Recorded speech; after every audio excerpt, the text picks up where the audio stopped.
امید ہے عبادت کی خوب تیاری آپ نے کر لی ہوگی. آپ نے شب عاشور کیا کرنا ہے آئیے سنتے ہیں. عاشورہ کی رات میں 4 رکعت نماز نفل اس ترکیب سے پڑھیں کہ ہر رکعت میں الحمد کے بعد آیت الکرسی 1 بار اور سورہ اخلاص 3 بار پڑھیں اور نماز سے فارغ ہو کر 100 مرتبہ سورہ اخلاص پڑھیں. گناہوں سے پاک ہوگا اور بحشت میں بے انتہا نعمتیں ملیں گی. تو ہم نے شب عاشور یہ نوافل ضرور پڑھنے ہیں. اسی طرح حضرت سیدنا عبداللہ ابن عباس رضی اللہ تعالیٰ عنہ کا ارشاد گرامی ہے. رسول اللہ صلی اللہ تعالی وسلم جب مدینہ منورہ تشریف لائے یہود کو عاشورہ کے دن روزہ دار پایا تو ارشاد فرمایا یہ کیا دن ہے کہ تم روزہ رکھتے ہو؟ تو یہود نے عرض کی یہ عظمت والا دن ہے، اس میں موسیٰ علیہ السلام اور ان کی قوم کو اللہ تعالیٰ نے نجات دی اور فرعون اور اس کی قوم کو ڈبو دیا، لہذا موسیٰ نے بطور شکرانہ اس دن روزہ رکھا تو ہم بھی روزہ رکھتے ہیں. نبی پاک علیہ السلام نے ارشاد فرمایا موسیٰ علیہ السلام کی موافقت کرنے میں بنسبت تمہارے ہم زیادہ حقدار اور زیادہ قریب ہیں. تو سرکار علیہ السلام نے خود بھی روزہ رکھا اور اس کا حکم بھی فرمایا. میرے میٹھے پیارے اسلامی بھائیو، ایک اور جگہ میرے آقا علیہ السلام نے ارشاد فرمایا یوم عاشورہ کا روزہ رکھو اور اس میں یہودیوں کی مخالفت کرو، اس کے پہلے یا بعد بھی 1 دن کا روزہ رکھو. یعنی عاشورہ کا روزہ جب بھی رکھیں تو ساتھ ہی 9 یا 11 محرم الحرام کا روزہ بھی رکھ لینا بہتر ہے. تو امید ہے 9 یا 10 یا 11 محرم کا روزہ آپ بھی ضرور رکھیں گے اور یہ برکتیں حاصل کریں گے. اللہ تعالی ہم سب کو اس دن کی برکتیں نصیب فرمائے. مقام نزول سورہ اخلاص ایک قول کے مطابق مکی اور ایک قول کے مطابق مدنی ہے. رکوع اور آیات کی تعداد اس صورت میں 1 رکوع اور 4 آیتیں ہیں. سورہ اخلاص کے اسماء یعنی اس کے نام اور اس کی کیا وجہ ہے اتنے سارے نیمز ہونے کی، میں سے 4 میں آپ کو بیان کرتا ہوں. اس صورت میں اللہ تعالیٰ کی خالص توحید کا بیان ہے، اس وجہ سے اسے سورہ اخلاص کہتے ہیں. اس صورت میں یہ بتایا گیا کہ اللہ تعالیٰ ہر نقص و عیب سے بری اور ہر شرک سے پاک ہے. اس مناسبت سے اسے سورہ تنزیہ بھی کہتے ہیں. اسی طرح جس نے سورت سے تعلق رکھا وہ غیروں سے الگ ہو جاتا ہے، اس لیے اسے سورہ تجرید بھی کہتے ہیں. اسے پڑھنے والا جہنم سے نجات پاتا ہے، اس بنا پر اسے سورہ نجات بھی کہتے ہیں. کیا بات ہے. اب اتنی فضیلتیں ہیں، حدیثیں اتنی ساری ہیں، اس کی فضائل میں 1-2 حدیثیں آپ کو سناتا ہوں. حضرت ابو سعید خدری رضی اللہ تعالی عنہ سے روایت ہے کہ نبی پاک علیہ السلام نے ارشاد فرمایا کیا تم میں سے کوئی اس سے عاجز ہے کہ وہ رات میں قرآن مجید کا 1/3 حصہ پڑھ لے؟ صحابہ کرام علیہ رضوان کو یہ بات مشکل معلوم ہوئی. انہوں نے عرض کی یا رسول اللہ صلی اللہ تعالی علیہ وسلم ہم میں سے کون اس کی طاقت رکھتا ہے؟ آپ علیہ السلام نے ارشاد فرمایا سورہ اخلاص 1/3 قرآن کے برابر، 1/3 آف قرآن کے برابر. اٹ مینز اگر آپ 3 بار سورہ اخلاص پڑھ لیں اتنی اللہ کی رحمت ہے کہ پورے قرآن کا ثواب مل جائے گا. سبحان اللہ. ایک اور حدیث پاک، یہ حدیث بھی بخاری شریف کی تھی، بخاری شریف کی ایک اور حدیث پاک حضرت عائشہ صدیقہ رضی اللہ تعالی عنہا فرماتی ہے نبی پاک علیہ السلام نے ایک شخص کو لشکر میں روانہ کیا. جب لشکر واپس آیا تو لوگوں نے کہا کہ حضور یہ شخص جو ہے یہ سورہ اخلاص نماز پڑھاتے ہوئے پڑھتے تھے، جب بھی نماز پڑھاتے سورہ اخلاص پڑھتے الحمد شریف کے بعد. تو جب نبی پاک علیہ السلام نے جب لشکر واپس آ کے یہ بات کی تو پیارے آقا علیہ السلام نے فرمایا اس سے پوچھو یہ کیوں ایسا کرتے تھے. اچھا.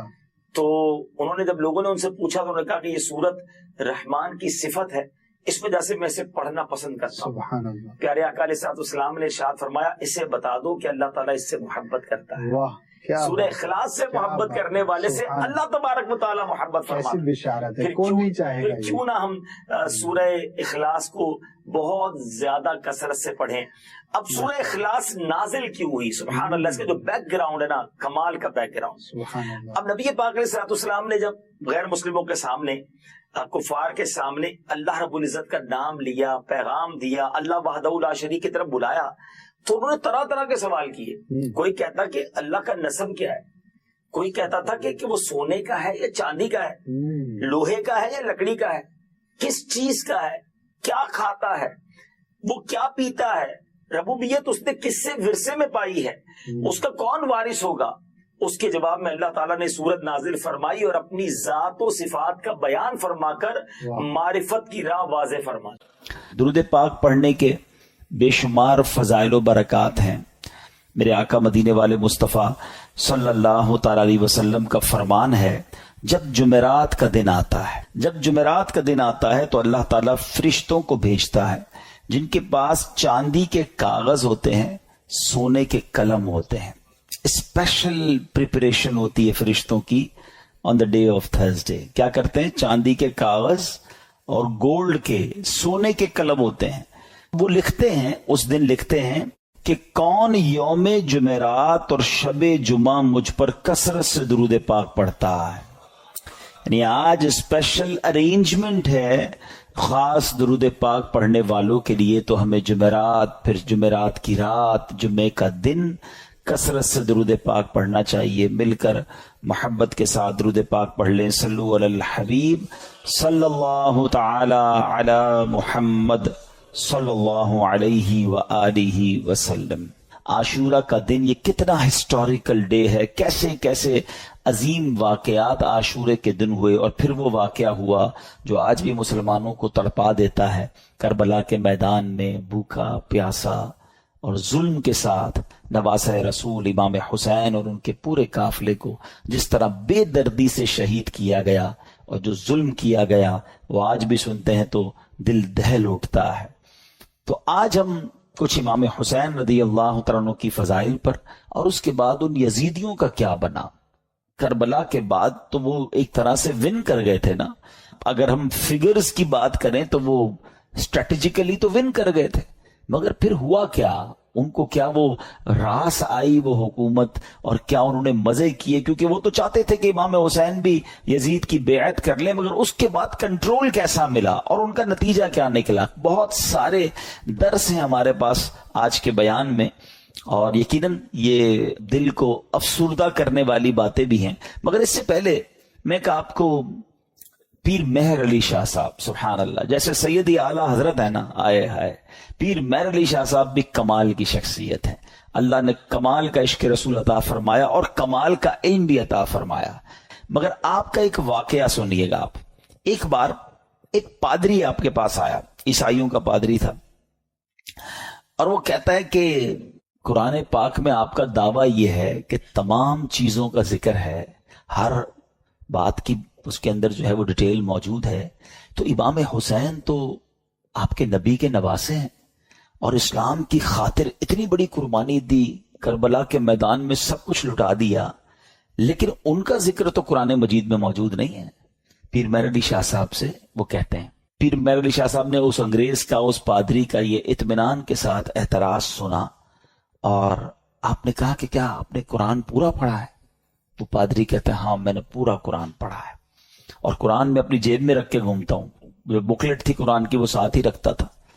تو آپ نے فرمایا اچھا ایسا کرو کہ قرآن پڑھو میرے سامنے. تم کہتے ہو ذکر نہیں ہے، میں تمہیں بتاتا ہوں کہاں ذکر ہے. قرآن پڑھو. کا کہاں سے پڑھوں گا؟ کہیں سے بھی پڑھو، قرآن جدھر سے بھی پڑھنا ہے پڑھو. وہ پادری حیران ہو گیا. اب قرآن اسٹارٹ کرنے سے پہلے اس نے پڑھی بسم اللہ الرحمن الرحیم. پھر مہر علی شاہ صاحب نے کہا بس رک جاؤ، بسم اللہ الرحمن الرحیم پڑھی ہے نا، تو اب غور سے سنو. اور آپ نے فرمایا کہ بسم اللہ شریف کے علم العادات کے لحاظ سے 786 عادات ہیں. آپ بھی جانتے ہوں گے 786 یہ جو ہے نا عادات بنتے، یہ ایک پورا علم ہے علم العادات کا. تو آپ نے فرمایا کہ نوٹ کرو بسم اللہ الرحمن الرحیم میں 786 عدد ہیں، اور امام حسین جو لفظ امام حسین ہے اس کے عدد ہیں 210. لکھو اپنے پاس. امام حسین کا سن پیدائش ہے 4 ہجری، لکھو آگے 4. آپ کا سن شہادت 61 ہجری ہے، لکھو آگے 61. لفظ کرب و بلا کے جو عدد بنتے ہیں وہ بنتے ہیں 261، لکھو 261. امام حسن کے عدد بنتے ہیں 200. امام حسن کا شہادت جو سن ہے وہ ہے 50 ہجری. اب ان سب کو ٹوٹل کرو، جب اس نے ٹوٹل کیا تو اس کا رزلٹ بھی 786 آتا ہے. ہمارے علماء کا علم دیکھو، اب اس پادری کے سامنے آپ فرماتے ہیں ابھی تو ایک ہی آیت پڑی ہے، اس میں امام حسین کا نام بھی موجود ہے، ان کی پیدائش کا سن کا ذکر بھی موجود ہے، امام حسین کی سال شہادت کا ذکر بھی موجود ہے، امام حسین کے بھائی جان امام حسن کا نام بھی موجود ہے۔ اس آیت سے پتہ چل گیا کہ یہ دونوں بھائی بھی ہیں۔ آگے چلو گے تو قرآن میں اور بھی اس طرح کے واقعات مل جائیں گے۔ اللہ اکبر، جب پادری نے بسم اللہ الرحمن الرحیم کی تفسیر کا یہ انداز پیر مہر علی شاہ صاحب سے سنا تو اس کا دل نور ایمان سے جگمگایا، وہ کلمہ پڑھ کر مسلمان ہو گیا۔ یہاں پر علم قرآن اور علماء کرام کو اللہ پاک نے کیسا مقام دیا ہوا تھا یہ بھی ہمیں سیکھنے کو ملتا ہے۔ اور سبحان اللہ، پھر نگاہ ولی میں وہ تاثیر دیکھی، بدلتی ہزاروں کی تقدیر دیکھی۔ اچھا، پھر آگے یہاں پر یہ بھی یاد رہے، یہ تو ایک علم العادات کے ذریعے جواب تھا، ورنہ بسم اللہ شریف کے اندر کیا کچھ موجود ہے۔ مولا علی شیر خدا کرم اللہ تعالی وجہ الکریم، آپ پتہ ہے کیا ہے؟ آپ باب صلی اللہ کہلاتے ہیں۔ ہم نے منقبت میں سنا نا، وہی جن کو باب صلی اللہ کہیں۔ باب صلی اللہ کا مطلب کیا ہے؟ آقا فرماتے ہیں، حدیث پاک کا مضمون ہے، میں علم کا شہر ہوں اور علی اس کا دروازہ ہے، یعنی باب ہے اس شہر کے۔ تو آپ فرماتے ہیں کہ اگر میں چاہوں تو بسم اللہ کی تفسیر سے 70 اونٹ بھر دوں، یعنی اس کا مطلب یہ ہوا کہ اتنے کاغذوں پر اتنی بکس بن جائیں گی تفسیر کی، صرف بسم اللہ شریف کی، کہ 70 اونٹوں پر اس کو رکھا جائے گا، تب جا کر کمپلیٹ ہوگی۔ تو یہ ہے قرآن، اور یہ ہے علم القرآن جو ہمارے اسلاف کو معلوم تھا، مگر آج ہم قرآن سے بہت دور ہیں، ہم قرآن پڑھتے نہیں ہیں۔ اچھا، یہ تو ایک فی البدی جواب تھا پیر مہر علی شاہ صاحب کا کہ جناب علم العادات سے یہ ذکر کیا، مگر قرآن مجید فرقان حمید میں اہل بیت اطہار کا صراحت کے ساتھ اور سبحان اللہ گویا ان کی شان اور ان کی منقبت قرآن بیان کرتا ہے۔ کتنی خوبصورت ایک آیت ہے قرآن پاک کی، پارہ 22 ہے، سورہ احزاب، آیت نمبر ہے 33۔ اللہ قرآن میں ارشاد فرماتا ہے، انما یرید اللہ لیذھب عنکم الرجس اہل البیت ویطہرکم تطہیرا۔ ترجمہ، اے نبی کے گھر والوں، اللہ تو یہی چاہتا ہے کہ تم سے ہر ناپاکی دور فرما دے اور تمہیں پاک کر کے خوب صاف ستھرا کر دے۔ طبرانی اور مسلم شریف میں حدیث پاک میں ہے کہ پیارے آقا علیہ الصلوۃ والسلام نے حضرت علی، حضرت فاطمہ اور حسنین کریمین رضی اللہ تعالیٰ عنہم کو چادر مبارک میں لے کر یہ آیت تلاوت فرمائی، اور ایک روایت میں ہے کہ آپ علیہ الصلوۃ والسلام نے دعا کی، مولا یہ میرے اہل بیت ہیں، انہیں خوب ستھرا فرما دے۔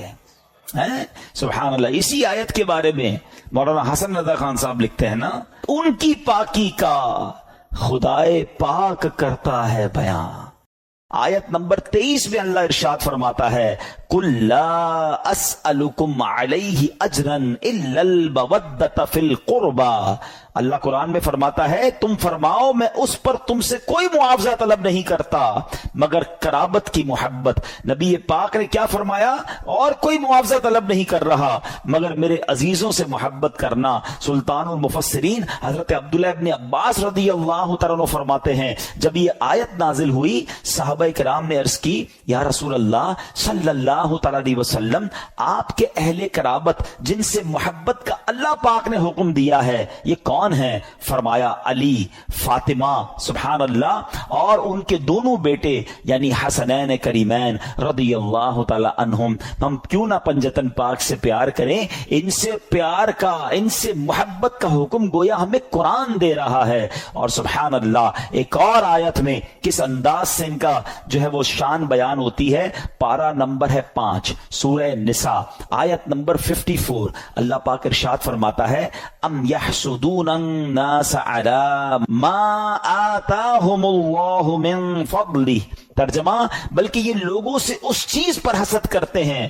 جو اللہ نے انہیں اپنے فضل سے عطا فرمائی ہے۔ حضرت امام باقر رضی اللہ تعالیٰ عنہ فرماتے ہیں اس آیت کریمہ میں بیان کیے گئے وہ لوگ جنہیں اللہ پاک نے اپنا فضل عطا کیا اور جن سے کافر و منافق حسد کرتے ہیں، خدا کی قسم یہ ہم اہل بیت ہیں۔ خود امام باقر نے گویا اس کی تفسیر کی کہ جن کے بارے میں یہ ذکر ہو رہا ہے یہ ہم اہل بیت ہیں۔ سبحان اللہ، یہ مقام ہے اہل بیت کا۔ ایک جگہ نبی پاک علیہ الصلوۃ والسلام کیا خوب فرماتے ہیں، حدیث کا مضمون ہے کہ میری اہل بیت میری امت کے لیے کشتی نوح کی مانند ہے، جو اس میں سوار ہو جائے گا وہ پار لگ جائے گا۔ اچھا، یہ کس کے لیے کہا؟ اہل بیت کے لیے۔ ذرا توجہ کیجئے گا اعلیٰ حضرت کا کس طرح حدیثوں پر یوں سمجھیے کہ عبور تھا اور کیا انداز تھا، اور آپ کو سمجھ آ جائے گی بات کہ اہل بیت کو کیا کہا؟ کشتی کہا۔ ایک جگہ نبی پاک کی حدیث ہے، اصحابی کن نجوم فبأیہم اقتدیتم اہتدیتم۔ آقا فرماتے میرے صحابہ ستاروں کی مانند ہیں، ان میں سے جس کی بھی پیروی کرو گے تم کامیاب ہو جاؤ گے، ہدایت پا جاؤ گے۔ اب ذرا میرے ساتھ رہیے گا، صحابہ کو کیا کہا؟ ستارے، سٹارز۔ کیا کہا؟ ستارے۔ اور اہل بیت کو کیا کہا؟ کشتی ہے۔ اچھا، اب دونوں سے ہمیں تو محبت کرنی ہے، دونوں کا پیار دل میں ہونا یہ ایمان کے لیے ضروری ہے۔ انفارچونیٹلی آج ایسا دور آ گیا ہے کہ کچھ لوگ صرف صحابہ کی بات کرتے ہیں، اہل بیت کی بات نہیں کرتے، کچھ صرف اہل بیت کی بات کرتے ہیں، صحابہ کی بات نہیں کرتے۔ ہمیں اللہ نے کیسا پیارا عقیدہ دیا، کتنا خوبصورت ایمان دیا کہ صحابہ سے بھی ہمیں پیار ہے، اہل بیت سے بھی ہمیں پیار ہے۔ اب تو کمپاس وغیرہ آ گئے، ورنہ پہلے ستاروں سے ہی راستہ تلاش کیا جاتا تھا۔ تو فرمایا ہمارا تو بیڑا پار ہونا ہے، کشتی جو ہے ہماری جو اہل بیت ہے، اور ستارے جو ہیں وہ ہمارے صحابہ ہیں، دونوں کا پیار دل میں ہے، دونوں کو فالو ہم کر رہے ہیں، انشاءاللہ بیڑا پار لگ جانا ہے۔ تو یہ ہے اہل بیت۔ اچھا، اب اہل بیت کو ذرا وسیع طریقے سے ایک براڈ مینٹالٹی کے ساتھ سمجھیے کہ اس میں کون کون شامل ہیں۔ خاص اہل بیت کا ذکر تو آپ نے سن لیا کہ نبی پاک نے اپنی چادر میں بی بی فاطمہ اور حسنین کریمین کو لیا، ایک جگہ مولا علی کے بارے میں فرمایا گیا، لیکن یعنی اہل بیت میں شامل کس کس کو کیا گیا؟ علماء فرماتے ہیں، اور بھی قرآن پاک کی چونکہ آیات ہیں، تو اہل کا معنی ہے والا اور بیت کا معنی ہے گھر، یعنی اہل بیت کا مطلب ہوا گھر والا۔ تو اہل بیت کے جو نبی پاک کے گھر والے وہ کون ہیں؟ تو سب سے پہلے پیارے آقا کی ازواج مطہرات، ٹھیک ہے، جنہیں قرآن کریم نے کیا کہا؟ امہات المومنین، مومنین کی ماں کہا۔ تو یہ پیارے آقا کے اہل بیت میں ہیں۔ پھر پیارے آقا علیہ الصلوۃ والسلام کی تمام اولاد پاک، آپ کے تمام شہزادے، چاروں شہزادیاں اور ان شہزادیوں کی اولاد، ان سب کو اہل بیت کہا جاتا ہے۔ سبحان اللہ۔ اور پھر بی بی عائشہ صدیقہ رضی اللہ تعالیٰ عنہ کا مرتبہ یہ ہے، اہل بیت میں تو ساری ازواج مطہرات ہیں، کیونکہ مولانا حسن رضا خان صاحب کی منقبت چل رہی تھی۔ تو آپ جب نبی پاک علیہ الصلوۃ والسلام کے ساتھ کمرے میں ہوتی اور جبریل امین جب وحی لے کر آتے نا، تو حجرہ عائشہ میں داخل ہونے سے پہلے اجازت لیا کرتے ہیں کہ حضور کیا میں اندر آ سکتا ہوں؟ Look at the status of that particular house. حجرہ عائشہ، اچھا حجرہ عائشہ کون سا ہے پتہ ہے آپ کو؟ آج جو ہم سنہری جالیوں پہ حاضری دیتے ہیں نا، جو نبی پاک آج جہاں جلوہ فرما ہے، یہ وہی گھر تھا، یہ وہی کمرہ تھا، یہ وہی حجرہ عائشہ تھا جو آج روضہ رسول بنا ہوا ہے۔ اب یہ جو امام حسین رضی اللہ تعالیٰ عنہ جب کربلا کے لیے روانہ ہوئے نا، تو آپ سے مزید کرامتوں کا ظہور ہوا، اور علماء کہتے ہیں یہ جو کرامتیں تھیں نا، بیسیکلی یہ اتمام حجت کے لیے تھیں، مزید ان کو سمجھانے کے لیے تھی کہ دیکھو میں کون ہوں، میرے ساتھ کیسے معاملات ہو رہے ہیں، مجھ پر ظلم نہ کرو۔ مگر ان ظالموں کی آنکھوں پر لالچ کا ایسا پردہ تھا۔ امام حسین فرسٹ آف آل آپ نے مدینے سے کوچ کیا اور اب مکے آیا۔ اب اسی راستے میں سیدنا ابن مطیع رحمت اللہ تعالی سے ملاقات ہوئی، انہوں نے عرض کی کہ حضور میرے کنویں کا پانی بہت کم ہے، برائے کرم آپ دعائے برکت سے نواز دیجئے۔ آپ رضی اللہ تعالیٰ عنہ نے اس کنویں کا پانی طلب کیا، اور جب پانی کا ڈول حاضر کیا گیا تو آپ نے اس میں سے پانی کچھ پیا بھی، نوش بھی فرمایا اور کلی بھی کر دی، اور ڈول کو واپس کنویں میں ڈال دیا گیا۔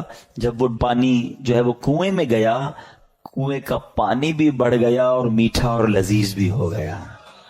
سبحان اللہ. تو یہ امام حسین کی کرامتوں کا سلسلہ رہا. اس کے بعد جب آپ بالکل ایگزیکٹلی 10 محرم الحرام کا دن آ گیا، یاد رہے کہ وہ دن جمعہ کا دن تھا. 10 محرم الحرام جب یہ واقعہ ہوا، کربلا کے میدان میں آپ خطبہ ارشاد فرما رہے ہیں، ان کو سمجھا رہے ہیں کہ دیکھو میں کون ہوں، یہ ظلم مت کرو. تم کیا جواب دو گے جس کا کلمہ پڑھتے ہو اس نبی علیہ الصلوۃ والسلام کو؟ اس وقت آپ کے جو خیمے تھے جہاں خاندان کے افراد تھے، وہاں خندق میں ایک آگ بھی جل رہی تھی. تو ایک بد زبان یزیدی نے بکواس کرتے ہوئے کہا کہ اے حسین، تم نے وہاں کی آگ سے پہلے ہی آگ لگا دی ہے. یعنی معاذ اللہ وہ یہ کہنا چاہ رہا تھا کہ اے حسین، مرنے کے بعد بھی تمہیں جہنم کی آگ میں جانا ہے. امام علی مقام نے جب یہ سنا تو آپ نے کہا کہ اے دشمن خدا، تو جھوٹا ہے کیا؟ تو یہ گمان کرتا ہے کہ میں دوزخ کی آگ میں جاؤں گا؟ امام علی مقام کے قافلے کے جانثار نے کہا کہ آپ مجھے اجازت دیں تو میں ابھی اس کا سر قلم کر دوں. آپ نے اجازت نہیں دی. آپ نے فرمایا حملے کا آغاز ہماری طرف سے نہیں کرنا، ہو سکتا ہے یہ پرووک کر رہے ہوں، یہ اس لیے ہمیں کہہ رہے ہیں کہ ہماری طرف سے پہل ہو جائے اور یہ کہیں ہم نے تو حملہ نہیں کیا تھا، امام حسین والوں نے پہلے حملہ کیا. حالانکہ اس قدر بڑی گستاخی کی تھی. آپ نے اپنے ساتھی کو روک دیا، مگر آپ نے اللہ کی بارگاہ میں دعا کی. دل بڑا دکھا ہوا تھا کہ ایسی بات اس نے کر دی. آپ نے کہا اے رب قہار، اس کو عذاب نار سے قبل بھی اس دنیا میں بھی آگ کا عذاب عطا فرما. آپ کی دعا قبول ہوئی. وہ بندہ جو گھوڑے پہ بیٹھا تھا، اس کی گھوڑے کو جھٹکا لگا، گھوڑا خود ہی دوڑتا ہوا گیا اور وہ گھوڑے سے جب جہاں گرا تو وہاں آگ لگی ہوئی تھی. اسی خندق میں یہ بندہ جا کر گرا اور وہ بد نصیب آگ میں جل کر بھسم ہو گیا. امام علی مقام نے سجدہ شکر ادا کیا اور اللہ تعالیٰ کی بارگاہ میں عرض کی کہ یا اللہ تیرا شکر ہے کہ تو نے آل رسول کے گستاخ کو سزا دی. اب یہاں بھی ان کے سامنے یہ واقعہ ہو رہا ہے، سارے لوگ دشمن سامنے کھڑے ہیں اور یہ آپ کی دعا قبول ہو رہی ہے، آپ کے گستاخ کو سزا مل رہی ہے، مگر وہ سمجھنے کے لیے تیار نہیں ہے، وہ انڈرسٹینڈ کرنے کے لیے تیار نہیں ہے. آپ یقین کریں، جو کربلا کے میدان میں امام حسین نے خطبہ دیا ہے نا ان یزیدیوں کے سامنے، لاسٹ خطبہ، حالانکہ اپنے سارے شہید ہو چکے تھے، مگر پھر بھی، حالانکہ اس وقت تو عام آدمی تو یہ سوچے کہ اب انہوں نے سب میرے بندے مار دیے، اب میں نے ان کو نہیں چھوڑنا. اب آخری وقت بھی سلو کی بات کرتے رہے، انہیں سمجھانے کی بات کرتے رہے، انہیں یہ بتاتے رہے کہ میں کون ہوں، یاد کرو میرے آقا مجھے کیا کہا کرتے تھے، تم قیامت کے دن اس ظلم کا جواب کیسے دو گے. یعنی یہ بھی امت رسول سے پیار ہے کہ یہ اس عذاب میں نہ گرفتار ہو جائیں. اتمام حجت کی گئی مگر وہ یزیدی نہ مانے. اب ایک بات ذہن میں آتی ہے، اب یہ بڑا اہم کوسچن ہے کہ یزیدی جو بھی تھے تو کلمہ پڑھنے والے، اللہ کو مانتے تھے، اللہ کے نبی کو مانتے تھے، معلوم بھی تھا یہ اللہ کے نبی کے نواسے ہیں.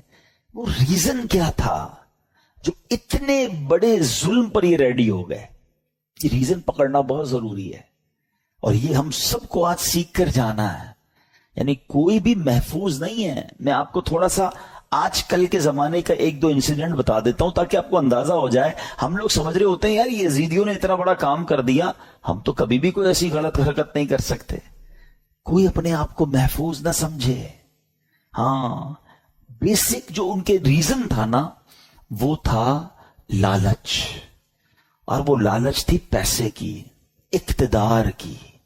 جب یہ لالچ طاری ہوتی ہے نا انسان پہ، پہلے تھوڑا سا سمجھیے گا. آپ کو لگتا ہے یار مجھ پہ کچھ بھی ہو جائے میں ایسا ظلم تھوڑی کر سکتا ہوں، کتنا بھی پیسہ مجھے کوئی دے دے میں جان دے دوں گا، کبھی کسی کو قتل نہیں کروں گا، نواسہ رسول تو بہت دور کی بات ہے. یہ بولنا اور ہے، لیکن ایک وقت آتا ہے جب انسان کے دل پر شیطان کا قبضہ ہو جاتا ہے. آپ پڑھتے ہیں خبریں 5 سال کے بچے اور 4 سال کی بچی کے ساتھ جو واقعات ہو رہے ہیں، کیا کوئی خوشی سے کرتا ہے یہ کام؟ ذرا سوچئے، جب وہ یہ کام کر جاتا ہوگا اس کے بعد خود اس کو کتنی ندامت ہوتی ہوگی، یہ میں نے کیا کر دیا. پھر اسی وجہ سے بچنے کے لیے اس بچی کو قتل بھی کر دیا جاتا ہے. یعنی یہ واقعات ہم سنتے ہیں تو ہماری عقل حیران ہو جاتی ہے کہ یہ انسان تھا یا درندہ تھا. میں آپ سے یزیدیوں کی تو بات نہیں کر رہا، آپ کے وطن میں رہنے والوں کی بات کر رہا ہوں. اس کا مطلب کیا ہوا؟ ایٹ دیٹ ٹائم جب وہ یہ عمل کر رہا تھا، اس کا دل شیطان کی مٹھی میں تھا، اس کو ہوس نے اندھا کر دیا تھا. تو یہ واقعات مجھے اور آپ کو یہ سوچنے پر مجبور کرتے ہیں کہ کوئی اپنے آپ کو محفوظ نہ سمجھے. یہ ایک لمٹ ہوتی ہے انسان کی. ایک حدیث پاک ہے نا، بڑی مشہور حدیث پاک ہے، جس کا مضمون ہے کہ جب بندہ ایک گناہ کرتا ہے نا، میرے ینگسٹر ذرا غور سے سنیں، ایک گناہ کرتا ہے، اس کے دل پر ایک بلیک ڈاٹ لگ جاتا ہے.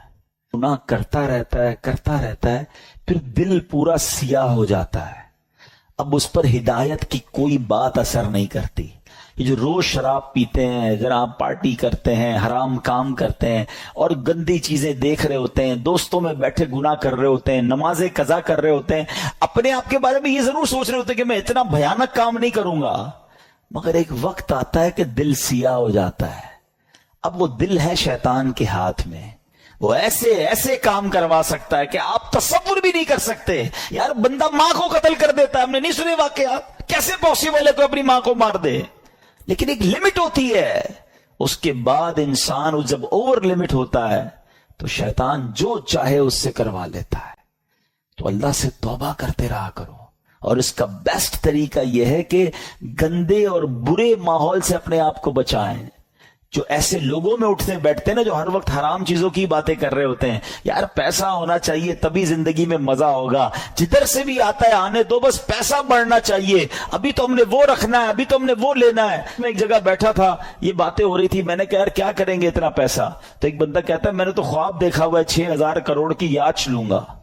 وہ کیا ہوتا ہے؟ کوئی پانی کے اندر کوئی جہاز ہوتا ہے؟ میں نے کہا یار دیکھو، کراچی کے رہنے والے نے بھی ایسا خواب دیکھا ہے. اب اتنے بڑے جس نے خواب دیکھے ہیں تو پھر اس کو کہاں سے قناعت اور کہاں سے صبر آئے گا؟ اللہ کی رضا پر راضی رہنا ہم کب سیکھیں گے؟ تو بہرحال میرے پیارے اسلامی بھائیوں، سوچو اس بات کے، یہ کیسے، اس ریزن کو پکڑیے. یزیدیوں کے ایسا کیا ہو گیا تھا کہ یہ اندھے ہو گئے تھے؟ آج بھی بندہ اندھا ہوتا ہے. ہاں، ظلم کرنے والے نہیں دیکھے آپ نے؟ بندوں کو ڈرل کرتے ہیں، ہاتھ پیر کاٹتے ہیں، قتل کر دیتے ہیں، پیسے چاہیے قتل کرنے کے لیے، تو وہ کیسے تیار ہو جاتے ہیں؟ ان کا دل سیاہ ہو گیا. اب ان سے کچھ بھی کروا لو. یہ شراب ہے نا، اس کو ام الخبائث کہا گیا، برائیوں کی ماں. یہ وہ چیز ہے کہ اس کا جو عادی ہو جائے. اب شراب کے علاوہ بھی عجیب عجیب نشے آ گئے. نشے میں گرفتار جو ہوا نا، اب اس کو ماں بہن کی بھی تمیز نہیں ہے، اس کو کسی کی بھی تمیز نہیں ہے. وہ کر جائے گا جو کوئی سوچ ہی نہیں سکتا، اور اس کے بعد وہ خود بھی شرمندہ ہوگا کہ یہ میں نے کیا کیا، نشے میں تھا. تو یہ وہی بات ہے کہ بندہ جب برائی کی طرف جاتا ہے تو ایک کے بعد دوسری، دوسری کے بعد تیسری، تیسری کے بعد چوتھی. یہ غور کیجئے، یہ بات ہمیں یہ سمجھنی ہوگی کہ ہمیں اپنے آپ کو گناہوں سے بچانا ہے، ورنہ یزیدی راستے پر چلنے میں دیر نہیں لگتی، جس کو پیسے کی لالچ نے گھیرا ہوا ہے. اچھا ایک اور عجیب بات بتاؤں میں آپ کو. ہم دل کو عربی میں کیا کہتے ہیں؟ قلب. کیا کہتے ہیں؟ امراض قلب لکھا ہوتا ہے، قلب موٹے کاف سے. اس کا مطلب کیا ہے؟ میننگ آف قلب، منقلب ہونے والا، بدلنے والا. یہ جو دل ہے نا، یہ بدلتا رہتا ہے. اب میں آپ کو کچھ اگزامپل دیتا ہوں، آپ کو سمجھ آئے گی میری بات. کبھی کبھی ہمارے دل پر ایسا خوف طاری ہو جاتا ہے اللہ کا، آنسو بہتے ہیں، بندہ کہتا ہے یار بس اب کوئی گناہ نہیں کروں گا. یہی دل ہے، یہی ہم ہیں. کبھی کبھی اسی دل پر گناہ کرنے کا اتنا جنون سوار ہو جاتا ہے کہ بندہ کہ کچھ بھی ہو جائے میں نہیں گناہ کرنا ہے. ارے تھوڑے دنوں پہلے تو رو رہا تھا. کبھی کبھی اس دل پر ایسی کیفیت طاری ہوتی ہے سخاوت کی کہ بندہ کہتا ہے بس یار سارا ہی مال اللہ کی راہ میں دے دو، جتنا دینا ہے دے دو. کبھی کبھی اسی دل پر ایسی بخل طاری ہوتا ہے، بندہ کہتا ہے 1 روپیہ خرچ نہیں کروں گا. ارے کبھی کبھی یہ دل اتنا رحم دل ہو جاتا ہے کہ بندہ بچے کے ساتھ بھی بیٹھ کے نرمی سے بات کر رہا ہوتا ہے، پیار کر رہا ہوتا ہے. اور کبھی کبھی یہ دل اتنا سخت ہو جاتا ہے کہ بندہ کسی پر رحم کرنے کے لیے تیار نہیں ہوتا. یہ ساری کیفیتوں میں ہم گزرتے ہیں. ہاں ہم سب گزر رہے ہوتے ہیں. کبھی عشق رسول کی کیفیت ہوتی ہے، کبھی یاد مدینہ کی کیفیت ہوتی ہے، اور کبھی برے برے خیالات آ رہے ہوتے ہیں. یہ کیا ہے؟ یہ اس کے بارے میں علماء نے لکھا کہ دل جو ہے نا ایسا ہے کہ ریگستان میں ایک پتا پڑا ہوا ہے، ہوا جدھر آئے ادھر پتا اڑ جاتا ہے، دل اسی طرح بدلتا رہتا ہے. اور اب اس کنسیکوینس کو ذہن میں رکھ کے اب میرے آقا کی دعا سنو. اللہ کے حبیب دعا کرتے ہیں، یا مقلب القلوب ثبت قلبی علی دینک. اس دعا کا مطلب پتہ ہے دعا کرنے والا کون ہے؟ کونین کے والی اللہ کے حبیب علیہ الصلوۃ والسلام، جن کے صدقے مجھے اور آپ کو ایمان ملا، وہ دعا کر رہے ہیں، اے دلوں کو پھیرنے والے، میرے دل کو اپنے دین پر ثابت قدمی عطا فرما. کیونکہ یہی دل بدلتا ہے تو بندہ کافر ہو جاتا ہے، مرتد ہو جاتا ہے، کسی غلط عقیدے میں چلا جاتا ہے، کسی اور کے خیالات سمجھ آنے لگ جاتے، کیونکہ دل بدلتا رہتا ہے. تو دل کو اس طرح بے پرواہ نہ چھوڑ دو، اس کی بھی حفاظت کرنی ہے، اور اس کو بھی اسٹیڈ فاسٹ صحیح راستے پر رکھنا میری اور آپ کی ذمہ داری. یہ دعائیں کریں، اپنے دل کے لیے دعائیں کریں، اور پھر ایسے ماحول میں رہیں.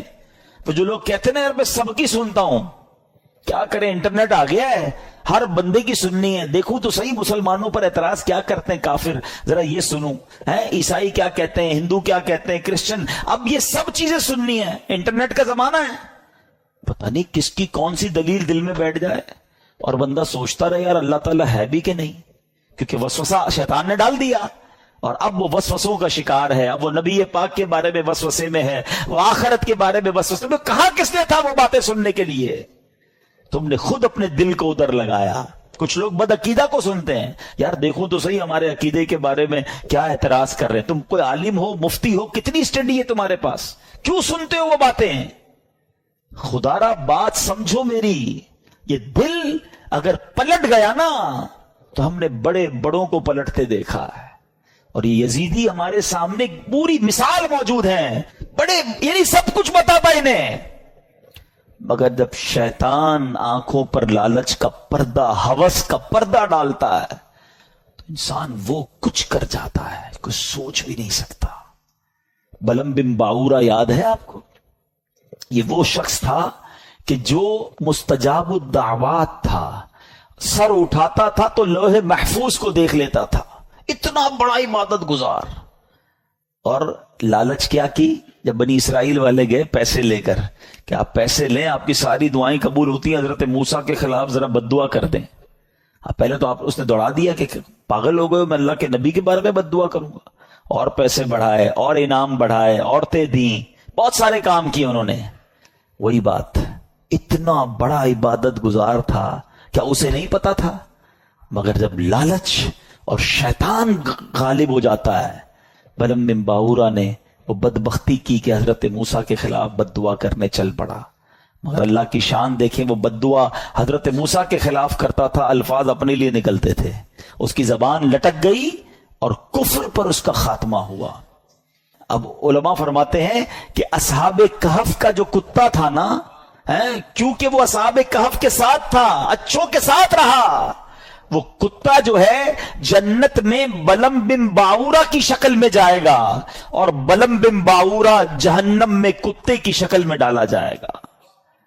یہ ڈرتے رہنا ہے ہمیں. یہ واقعہ سننا اپنی جگہ ہے، مگر یہ جو ظلم کیا گیا نا، ریزن کیا تھا؟ پیسے تھے، لالچ تھی، اقتدار تھا. اس سے سمجھ ہی آئی بات کہ لالچ، ہوس، اور جب بندہ شیطان کا پیروکار بن جاتا ہے پھر اس سے کچھ بھی متوقع ہے. آپ کبھی یہ نہ سوچیں کہ میں یہ گناہ نہیں کر سکتا. یہ سمجھ لیں اپنے لیے زوال کا آپ نے شروع کر دیا. جو اپنے آپ کو محفوظ سمجھتا ہے نا کہ یار بس میں نہیں، میں بڑا پکا ہوں، کوئی پکا نہیں ہے بھائی. جب اللہ کے نبی دعا کر رہے ہیں تو میں اور آپ کون ہیں؟ ہمارے صحابہ لرزتے تھے، روتے تھے، اللہ سے دعا کرتے تھے ایمان کی حفاظت کے لیے. پیران پیر سیدی غوث اعظم رضی اللہ عنہ کہتے ہیں، لوگ کہتے ہیں آج عید کا دن ہے، عید کا دن ہے.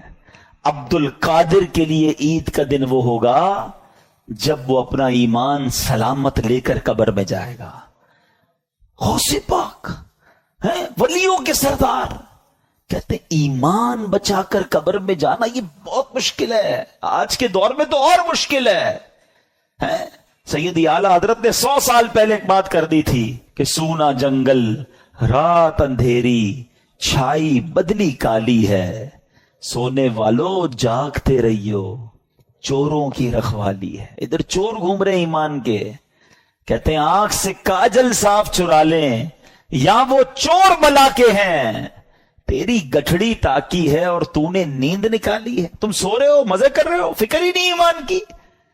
ایمان کی فکر کرو، اعمال کی فکر کرو، اچھی صحبت بہت ضروری ہے۔ آج بھی یزیدی ٹولہ موجود ہے جو لوگوں کے ایمان چھیننے کے لیے اور برائیوں کی طرف مسلمانوں کو لگانے کے لیے تیار ہے۔ ہمیں ڈھونڈنا ہے آج کے دور میں بھی حسینی لوگوں کو کہ وہ کون ہے جو سچے پنجتن کے غلام ہیں اور ہمیں حسینی طریقے پر چلاتے ہیں اور پکڑ پکڑ کر ہمیں گناہوں سے بچاتے ہیں۔ ہمیں اللہ کی اس نعمت پر اللہ کا شکر ادا کرنا چاہیے جو دعوت اسلامی کی صورت میں ہمیں یہ ماحول ملا ہوا ہے۔ اللہ اس ماحول پر ہم سب کو استقامت عطا فرمائے۔ اب میں آپ کو بتاتا ہوں ان ظالموں نے کرنا تھا جو کر لیا، ہوا کیا؟ کتنے پیسے مل گئے، کتنے مزے کر سکے، انجام کیا ہوا؟ یاد رہے کہ جس بدبخت خولی بن یزید نے امام حسین کا سر انور تن سے جدا کیا تھا نا، سر سے کاٹا تھا معاذ اللہ، چند ہی برس کے بعد اس کا کیا انجام ہوا کہ مختار ثقفی، اب اس کے بارے میں آگے جا کے بتاتا ہوں، اس شخص نے قاتلین امام حسین کے لیے ایک آرڈر نافذ کیا اور کہا کہ کربلا کے میدان میں جو بھی یزیدی لشکر میں تھا وہ جہاں پایا جائے اسے مار ڈالا جائے۔ یہ حکم سن کر کوفہ کے جفا شعار سورما بصرہ بھاگنا شروع ہوئے۔ مختار کے لشکر نے ان کا تعقب کیا، جدھر جو ملا اس کو کاٹ ڈالا، اس کو مار ڈالا۔ خولی بن یزید وہ خبیث تھا جس نے امام علی مقام کے سر انور کو تن سے جدا کیا تھا، یہ بھی گرفتار ہوا، مختار کے پاس لایا گیا۔ مختار نے آرڈر کیا دیا، دونوں ہاتھ دونوں پیر پہلے کاٹے جائیں، پھر سولی پر چڑھایا جائے اور پھر آگ میں جھونک دیا جائے۔ اس طرح لشکر ابن سعد کے تمام کو شریروں کو بڑے جس کو کہیں کہ صحیح طریقے سے ہلاک کیا گیا۔ 6000 کوفی جو امام علی مقام کے قتل میں شریک تھے ان کو طرح طرح کے عذابوں کے ذریعے ہلاک کیا گیا۔ کیا منقبت کا ایک اشعار ذرا سنیں، دل دہلا دیتے کہ ان کا ہوا کیا حشر۔ آپ فرماتے ہیں اے تشنگان خون جوانان اہل بیت، دیکھا کہ تم کو ظلم کی کیسی سزا ملی، رسوائے خلق ہو گئے، برباد ہو گئے، مردود و تم کو ذلت ہر دو سرا ملی، دنیا پرستو دین سے منہ موڑ کر تمہیں دنیا ملی نہ عیش و طرب کی ہوا ملی، تم نے اجاڑا حضرت زہرا کا بوستان، تم نے اجاڑا حضرت زہرا کا بوستان، تم خود اجڑ گئے تمہیں یہ بد دعا ملی، آخر دکھایا رنگ شہیدوں کے خون نے، سر کٹ گئے امانہ تمہیں ایک ذرا ملی۔ اور ذرا مقطع سنو، کہتے ہیں پائی ہے کیا نعیم انہوں نے ابھی سزا، ابھی سزا تو ملی نہیں ہے، پائی ہے کیا نعیم ابھی انہوں نے سزا، دیکھیں گے وہ جہیم میں جس دن سزا ملی، ابھی تو انہیں آخرت کا عذاب ملنا باقی ہے۔ اچھا، اب خولی بن یزید کا یہ حال ہوا۔ ایک حدیث پاک سن لیں، ہم لالچ پر بات کر رہے تھے نا، لالچ کتنی بری چیز ہے۔ اللہ کے حبیب علیہ الصلوۃ والسلام فرماتے ہیں، ترمذی کی حدیث، 2 بھوکے بھیڑیے بکریوں میں چھوڑ دیے جائیں وہ اتنا نقصان نہیں پہنچاتے جتنا کہ مال مرتبے کا لالچ انسان کے دین کو نقصان پہنچاتا ہے۔ بھیڑیے جا کر بکریوں کو تو چیڑ پھاڑ کر دیں گے نا، فرمایا اس سے زیادہ دین کو نقصان انسان کو جب لالچ مال کی یا مرتبے کی ہوتی ہے نا، وہ اس کے دین کا بیڑا غرق کر دیتی ہے۔ یہ سوچنے کی بات ہے۔ اچھا، اب یزید کا کیا ہوا؟ اچھا، یزید نے اتنا بڑا ظلم کیا، اتنا بڑا اسٹیج سجایا، کسی طرح اقتدار مل جائے۔ اقتدار ملا کتنا؟ یزید جو ہے اقتدار میں 3 برس 6 ماہ رہ سکا، بس 3.5 سال اسے اقتدار ملا، اور پھر 39 سال کی عمر میں مر گیا، 39 ایئرز کی ایج میں۔ کیا عمر ہوتی ہے یہ؟ لیکن بڑی بری عادتیں تھی، شراب کا عادی تھا، بدکاری کا عادی تھا۔ ایک رومی لڑکی سے اس کو عشق ہو گیا، اس لڑکی نے اس کو جنگل میں بلایا، بیابان میں بلایا، اور جب خوب شراب کے نشے میں دھت ہو گیا تو تو اس کو خنجر کے وار کر کے یہ کہہ کر ہلاک کیا کہ تو بدبخت اپنے نبی کے نواسے سے وفاداری نہ کر سکا، مجھ سے کیا وفاداری کرے گا۔